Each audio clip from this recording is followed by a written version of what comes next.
ਅਸਲਾਮ ਵਾਲੇਕੁਮ। ਇਹੋ ਜਿਹੇ ਸੀਨ ਤੁਹਾਨੂੰ ਪੰਜਾਬ ਵਿੱਚ ਬਲਕਿ ਪੂਰੇ ਪਾਕਿਸਤਾਨ ਵਿੱਚ ਜਗ੍ਹਾ ਜਗ੍ਹਾ ਮਿਲਣਗੇ।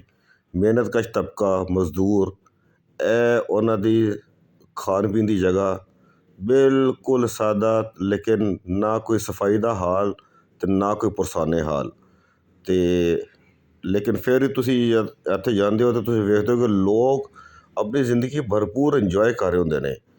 ਉਹ ਕੋਈ ਐਸੀ ਤੁਹਾਨੂੰ ਕੋਈ ਟੈਨਸ਼ਨ ਜਿਹੜੀ ਤੁਹਾਨੂੰ ਹਾਇਰ ਕਲਾਸਿਸ ਵਿੱਚ ਮਿਲ ਰਹੀ ਹੁੰਦੀ ਹੈ, ਉਹਦੇ ਤੋਂ ਬਿਲਕੁਲ ਬੇਫਿਕਰ ਆਪਣਾ ਖਾਣਾ ਵੀ ਖਾ ਰਹੇ ਨੇ ਅਤੇ ਨਾਲ ਆਪਣਾ ਕੋਈ ਤਾਸ਼ ਚੱਲ ਰਹੀ ਹੈ, ਗੱਪਾਂ ਚੱਲ ਰਹੀਆਂ ਨੇ, ਔਰ ਜ਼ਿੰਦਗੀ ਦੇ ਇਸ ਪਹਿਲੂ ਨੂੰ ਵੀ ਉਹ ਬੜਾ ਆਪਣੇ ਸਕੂਨ ਨਾਲ ਇੰਜੋਏ ਕਰ ਰਹੇ ਹੁੰਦੇ ਨੇ।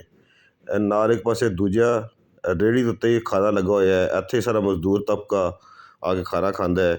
ਨਾਲ ਹੀ ਲਾਗੇ ਤੁਸੀਂ ਵੇਖ ਰਹੇ ਹੋ ਦੁੰਬੇ ਅਤੇ ਬੱਕਰੇ ਚੱਲ ਰਹੇ ਨੇ ਅਤੇ ਅੱਲਾ ਲਾ ਖੈਰ ਸੱਲਾ।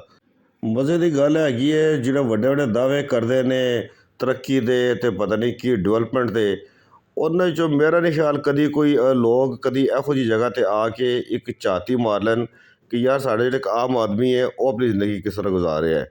ਇਹ ਵੇਖੋ ਇੱਥੇ ਨਾਲ ਹੀ ਅਮਰੂਦ ਲਾ ਕੇ ਬੈਠਾ ਹੋਇਆ ਬੰਦਾ ਬੇਫਿਕਰੀ ਦੇ ਨਾਲ ਆਪਣਾ ਸਿਗਰਟ ਵੀ ਪੀਂਦਾ ਜਾ ਰਿਹਾ ਹੈ, ਔਰ ਨਾਲ ਉਹਨੇ ਆਪਣਾ ਢਾਬਾ ਵੀ ਲਾਇਆ ਹੋਇਆ ਹੈ। ਅਤੇ ਇਹ ਹੈਗੀ ਹੈ ਜ਼ਿੰਦਗੀ ਦੀ ਹਕੀਕਤ। ਹੱਸਦਾ ਰਵੇ ਪੰਜਾਬ, ਸਦਾ ਵਸਦਾ ਰਵੇ ਪੰਜਾਬ।